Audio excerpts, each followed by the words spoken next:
Abiso po sa mga galing sa abroad, paiigtingin pa ang screening kung mula sa mga bansang may kaso ng flirt subvariant ng COVID-19. At nakatutok si Mariz Umali. Sa ilang galing abroad, asahan ang pinaigting na pag-screen ng Bureau of Quarantine kung galing kayo sa mga bansa kung saan may mga kaso ng COVID-19 flirt subvariant. Bahagi yan ng utos na heightened alert sa lahat ng Bureau of Quarantine stations na nasa mga ports of entry tulad ng mga paliparan at pantalan. Dapat ding kompletuhin ng mga biyahero ang mga health questionnaire sa e-travel application. Pag-iingat ito ngayong kumakalat ang flirt variant sa mundo, bagamat wala pa umanong dahilan para maalarma.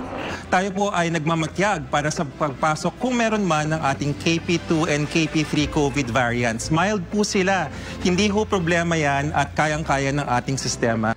Ayon sa mga eksperto, galing ang flirt variant sa JN.1 subvariant na unang nadiskubre noong huling bahagi ng 2023 at siya rin daw dahilan para sa pagtaas ng kaso ng impeksyon ngayong unang bahagi ng taon. Kasunod nito, pinapayuhan ang publiko na sundin pa rin ang mga basic health measures gaya ng madalas na paghuhugas ng kamay, pagtakip sa bibig, pag-inuubo o bumabahing, pag-iwas sa matataong lugar at lalo na sa mga taong may flu-like symptoms.